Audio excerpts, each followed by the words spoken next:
ऐसा लग रहा था कि शायद अगर हम काकुल ना जाते तो आपस में एक दूसरे को मार मूरी ना देते। 4 बंदों की सिलेक्शन कमेटी बनाई गई है, उसका चीफ सिलेक्टर इसीलिए नहीं बनाया गया कि वहां पर भी देखिएगा कि वहां रियाज होंगे। नहीं लेना चाहिए था यार ओहदा, मुझे बताया ना, हफीज ने लिया टीम डायरेक्टर, अब ये सीनियर टीम मैनेजर आ गए। मोहम्मद आमिर के आने के बाद ना टीम में ग्रुपिंग होगी, ये मेरा जुमला याद रखिए। कोई माइक लाल ये बात नहीं बोल पाएगा, ये मेरा जुमला याद रखिएगा कि मोहम्मद आमिर के बाद आने के बाद अब टीम में ग्रुपिंग होगी। देखिए फिर वो आप अपने एक मॉरल कंपस तो एज अ नेशन हमने कहीं ना कहीं इसको स्टेबल करना है। तो इसका ये तो मतलब नहीं है कि अगर किसी को लेजेंडरी स्टेटस मिलता है या देने की कोशिश की जाती है तो आप उसके गुना। इसने क्या इतना उखाड़ा हुआ है कि सिलेक्टर भी यही बन गया भाई, मैनेजर भी सीनियर यही बन गया है, और ये बंदा पाकिस्तानी क्रिकेट को रन कर रहा है। ऐसी कौन सी अचीवमेंट है? क्या वो 6 छक्के जो चाचा इफ्तिखार से जो खाए थे वो इस बंदे की अचीवमेंट है, या हाल ही वो वाट्स। लेकिन मुहिम कंपेन ये चलाई जा रही है कि बाबर आजम ने इस टीम के फिटनेस स्टैंडर्ड्स के ऊपर कंप्रोमाइज किया और बाबर आजम ने ये सब कुछ किया, और हफीज जो है वो फिटनेस लेवल के ऊपर तवज्जो करने वाले बंदे हैं, तो हफीज को पाकिस्तानी टीम के डायरेक्टर की दोबारा जॉब दी जाए।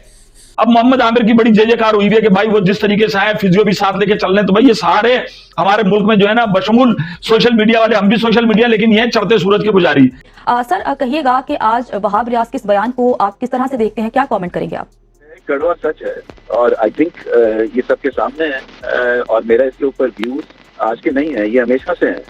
मैं समझता हूँ कि जो भी इस तरह का टेंटेड प्लेयर हैं या प्लेयर्स हैं उनकी वापसी या क्रिकेट में वापसी नहीं होनी चाहिए, और इसके ऊपर मेरा स्टैंड है। मैं बिलीव करता हूँ इस चीज़ के ऊपर, क्योंकि हमें बहुत ज़्यादा चोटें खानी पड़ी हैं इन इंडिविजुअल्स की वजह से as a cricket nation, as a nation full stop. और मैं समझता हूँ कि पाकिस्तान में बहुत टैलेंट है कि हम बार बार जो है इस तरह से रिवर्स गियर में नहीं जा सकते, और इस तरह के कंट्रोवर्शियल एक दो कैरेक्टर्स को बार बार जगह देने से पाकिस्तान का नाम ऊंचा नहीं होता है। एक ये कि वहाब रियाज ने बहुत एक सख्त किस्म का रिस्पांस दिया रमीज राजा को कि उन्होंने मोहम्मद आमिर के बारे में जो कहा, और दूसरा पाकिस्तान टीम में 2 बड़ों की लड़ाई है या नहीं है, मतलब शाहीन अफरीदी और बाबर आजम के बीच क्या कोई झगड़ा है या नहीं, इसके ऊपर भी वहाब रियाज बोले। और सबसे खास बात कि उनसे सवाल ये भी हुआ कि आप पहले बाबर आजम के खिलाफ थे और रजाक भी खिलाफ थे, तो अब जाकर आप कैसे उनकी हमायत के लिए आए हैं। तो इनके मैं आपको छोटे छोटे इंटरव्यूज जो क्लिप है वीडियो के वो भी दिखाऊंगा कि उन्होंने क्या आंसर किया, खासकर अब्दुल रजाक का भी दिखाऊंगा। मगर सबसे पहले अहम चीज कि रमीज राजा ने, आपको याद है कि उन्होंने बोला था कि अगर मेरा बेटा भी ऐसा करता जैसे मोहम्मद आमिर ने किया तो मैं उसे आग कर देता, यानी मैं उसे अपना तमाम वास्ता, अपना तमाम रिश्ता खत्म कर देता। ये सवाल हुआ वहाब रियाज से कि आप इस पर क्या रिस्पॉन्ड करेंगे, तो उस पर वहाब रियाज ने कहा कि ये बहुत ही सख्त स्टेटमेंट है, और अगर वहाब रियाज वहां पे मौजूद है एज ए मैनेजर, अगर वो कंट्रोल नहीं कर सका तो इसका साइड इफेक्ट बहुत बड़ा आएगा, बहुत बड़ा आएगा। याद रखिएगा, पहले से कह रहा हूं, ये जुमला मेरा याद रखिएगा, फिर मत कहिएगा कि बताया नहीं था। अब डायरेक्टर आ गए, फिर सेक्शन ऑफिसर आएंगे टीम के, फिर साथ क्लर्क भी चलेगा, फिर मेरा ख्याल कुक भी चलेगा। भाई क्यों इतने लोग? जब आप सिलेक्शन कमेटी में वहां बैठे हैं यार, आपको ये सारा ले दे के ना, वही मसला टीएडीए का होता है। हफीज भी अभी तक रो रहा है कि यार मुझे पैसे नहीं है, वो कह रहे हैं जी मोहसिन नकवी साहब चेयरमैन साहब जो है वो बहुत ज्यादा मसरूफ है, इनसे बातें नहीं हो रही। और फिर दूसरी तरफ सिलेक्शन कमेटी ने लाहौर के अंदर खिलाड़ियों से जो है मुलाकात किया और उनको एतमाद में लिया। भाई 29 खिलाड़ी तो आपने जमा कर लिए, अब T20 वर्ल्ड कप के लिए आपने टीम बनानी है, तो उसमें से कहा गया कि हम जो है किसी को बिठाएंगे, किसी को खिलाएंगे, अब जिसको आप बिठाएंगे वो आपकी कर देगा, ऐसी की तैसी। और इसके अंदर रगड़े में देखो कौन आएगा। 2 मैच देखे आपने, परफॉर्मेंस देखनी है। मैं बार बार कह रहा हूं कि ये जो न्यूजीलैंड के खिलाफ T20 सीरीज है, उसके बाद इंग्लैंड आयरलैंड, तो बहुत सारे ठूस पटाखे यहीं पर ही फारिग हो जाएंगे। लेकिन रमीज राजा साहब वो ये कह रहे हैं कि मोहम्मद आमिर को उनकी परफॉर्मेंस की बुनियाद पर स्क्वाड में शामिल किया गया है, तो उनका ये कहना है कि परफॉर्मेंस उनकी चूंकि बहुत अच्छी रही है, इस वजह से स्क्वाड का हिस्सा है और पाकिस्तान को भी इससे फायदा हो सकता है। आप इस पर क्या कहते हैं? देखिए फिर वो आप अपने एक मॉरल कंपस तो एज अ नेशन हमने कहीं ना कहीं इसको स्टेबल करना है। तो इसका ये तो मतलब नहीं है कि अगर किसी को लेजेंडरी स्टेटस मिलता है या देने की कोशिश की जाती है तो आप उसके गुनाह भूल जाएं या आप उसको दरगुजर कर। देखिए फिर वो आप अपने एक मॉरल कंपस तो एज अ नेशन हमने कहीं ना कहीं इसको स्टेबल करना है। तो इसका ये तो मतलब नहीं है कि अगर किसी को लेजेंडरी स्टेटस मिलता है या देने की कोशिश की जाती है तो आप उसके गुनाह भूल जाएं। बात जो है वो ठीक है, जो मर्जी करें, सोसाइटी उनको माफ करे, जो करे, बट क्रिकेट फ्रेटर्निटी ऐसे इंडिविजुअल्स को माफ नहीं कर सकती है। सबके जहनों में है, क्रिकेट फैंस के जहनों में है कि बाबर और शहीन जो हैं उनकी आपस में बन नहीं पा रही है, क्रिकेटर्स में आपस में ग्रुप्स बन चुके हैं। तो इस पर आप क्या रिस्पॉन्ड करेंगे कि अगर ऐसी सिचुएशन हुई तो पाकिस्तान टीम कहाँ खड़ी है? तो उन्होंने बोला कि हम काबुल में मिले, हम क्रिकेटर्स के साथ वैसी मुलाकात की, हमने इनके साथ एक गेट टुगेदर रखा, एक मीटिंग रखी, जो विजुअल्स आपने देखे भी थे। तो हमने एक चीज ऑब्जर्व की कि पाकिस्तानी क्रिकेटर्स जैसा पहले थे एग्जैक्टली अब वैसा है। ये उनकी एक स्टेटमेंट है, जाहिर है बीइंग सिलेक्टर या चीफ सेलेक्टर आप कहने, वो एक ऐसी ही डिप्लोमेटिक स्टेटमेंट जो है उनकी तरफ से ही एक्सपेक्टेड थी, उनको ऐसा ही देना चाहिए था। तो उन्होंने बोला कि कोई बीच में दरार नहीं है, सब खिलाड़ी एक हैं और सबको पता होना चाहिए कि वो पाकिस्तान के लिए खेल रही है। इसके बिहाइंड स्टोरी ये है कि हफीज को क्रिकेटर पसंद नहीं करते। उसने जिस तरीके से यहां पे आके साइंस लड़ाई थी ऑस्ट्रेलिया की सीरीज में, न्यूजीलैंड जाके जो उसने साइंस लड़ाई थी, तो उसको जब भेजा गया था ऑस्ट्रेलिया और न्यूजीलैंड के टूर के ऊपर तो 1 महीने के लिए भेजा गया था, 1 महीने के लिए।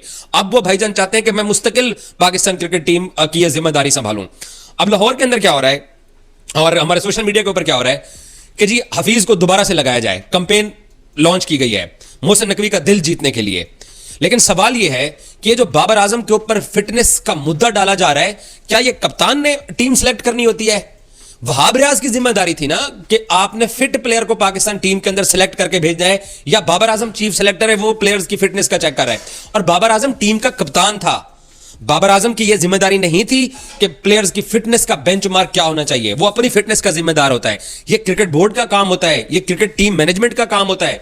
एशिया कप हो या वर्ल्ड कप हो, या हमने ऑस्ट्रेलिया जाके देख लिया, न्यूजीलैंड जाके देख लिया, एक एक मैच के बाद हमारे अगर खिलाड़ी अनफिट हो रहे थे, तो ये जब बाबर आजम वर्ल्ड कप तक पाकिस्तानी टीम का नवंबर तक कप्तान था, तो ये सारी उसकी जिम्मेदारी थी।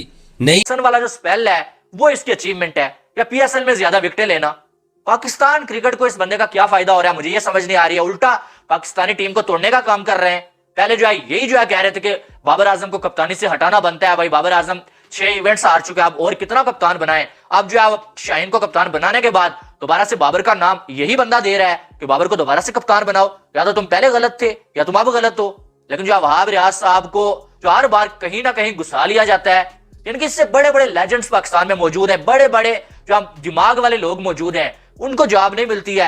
लेकिन जो वहाब रियाज एक बंदा 3 पोजीशंस लेके बैठा हुआ है पाकिस्तान क्रिकेट में, इनकी इसका क्या कोई जवाब बनता है? और हो कोई चले यार मानने वाली, कोई लेजेंड हो, बहुत बड़ा कोई कुछ उखाड़ा हो, उसने बहुत बड़ी कोई जो है वो शख्सियत हो, तो हम कह सकते हैं भाई इसको चले कुछ काबिलियत पे कुछ दिया जा रहा है। ये बंदा सिवाय चापलूसी के और कुछ किया नहीं है, बस चापलूसी लगा लो, जो भी हुकूमत बनने वाली हो, और वो जो है वो आपको बना देंगे कुछ ना कुछ। तो ये मुझे समझ नहीं आया, आप मुझसे डिसएग्री कर सकते हैं, लेकिन ये जो सीनियर मैनेजर वाली पोस्ट है ना, ये मेरी समझ से बाहर है। और दूसरी साइड से जो कोचेस आने वाले थे ना, उन्होंने आईपीएल की वजह से जो डिले है भाई, और इसलिए न्यूजीलैंड, ये सारे न्यूजीलैंड वाली सीरीज की वजह से वहाब रियाज तो पक्का ही आप समझ लें, लेकिन ये मोहम्मद यूसुफ और क्या नाम है इसका जो है वो सईद अजमल हो गए, ये जो है वो ये जो पाकिस्तान की न्यूजीलैंड के खिलाफ सीरीज है ना, इसके लिए दोस्तों पाकिस्तान क्रिकेट बोर्ड के अंदर जो है तब्दीलियाँ हो रही है, मतलब कि बदलाव किया जा रहा है। और जैसे चेयरमैन चेंज होता है तो उसके साथ साथ ही बहुत सारे बदलाव किए जाते हैं। सिलेक्शन कमेटी के अंदर बदलाव होता है, कोचेज़ जो हैं वो बदल दिए जाते हैं। तो एक जो स्टेबिलिटी होती है कि वो उसमें नहीं रह पाती, क्योंकि चेयरमैन भी ज़्यादा लंबे समय तक नहीं टिकते, फिर हेड कोचेज़ उनको बदल दिया जाता है। और अभी जैसे ये वहाब रियाज है, इसमें सीनियर मैनेजर बनाया गया है, और जो कुछ पुराने खिलाड़ी थे उनको वापस लिया गया है। शाहीन को पहले कैप्टन बना दिया था, बाबर आजम को फिर से कैप्टन बना दिया है। तो इनके जो डिसीजन है वो एक पॉलिटिक्स बेस्ड भी होते हैं, और कई जो सारे इनमें बदलाव करने के बावजूद जो अगर टीम की परफॉर्मेंस भी वैसी की वैसी रहती है, ये बहुत सारे बदलाव किए जाते हैं, लेकिन टीम की परफॉर्मेंस इंप्रूव नहीं हो पाती। वर्ल्ड कप से लेकर अब तक जो है पाकिस्तानी क्रिकेट टीम की कुछ खास इंप्रूवमेंट हुई नहीं है। बाकी इसमें जैसे कि सोशल मीडिया पे चल रहा है कि भाई नए नए लोगों को भर्ती कर लेते हैं, और जैसे अभी उनको कोचेज़ की तलाश थी, तो अभी खबर आई थी कि कोई ऑनलाइन कोच भी कोचिंग उनको देगा क्रिकेट की। और अभी जो है न्यूजीलैंड का टीम का दौरा है पाकिस्तान के अंदर, तो उसकी भी बड़ी ज़ोरों शोरों से तैयारियां चल रही है। तो पीसीबी के अंदर थोड़ा गोलमाल सा चल रहा है, और ये कुछ समझ से बाहर है। बाकी जितने भी ये इसमें नए नए जो पोस्ट क्रिएट कर रहे हैं, जैसे वहाब रियाज को सीनियर मैनेजर बना दिया, वो सिलेक्शन कमेटी के अंदर भी हैं, तो कई सारे इनके जो है अंदर जो है बवाल चलता रहता है, मसले होते रहते हैं। लेकिन घुमा फिरा कर बात वही आ जाती है कि टीम की परफॉर्मेंस इंप्रूव नहीं हो पाई है। अब चाहे कोशिश तो खूब कर रहे हैं, लेकिन बात बन नहीं रही है। लेकिन देखते हैं कितना टाइम लग जाता है इसके अंदर इम्प्रूव होने में। और एक और जो प्लेयर शामिल हुए हैं आमिर, तो उसको भी लेकर ये बात चल रही है कि भाई इसमें ग्रुपिंग होगी टीम के अंदर, और फिर जो है माहौल बिगड़ेगा। तो पाकिस्तान की टीम का तो अजीब सा ही हाल है।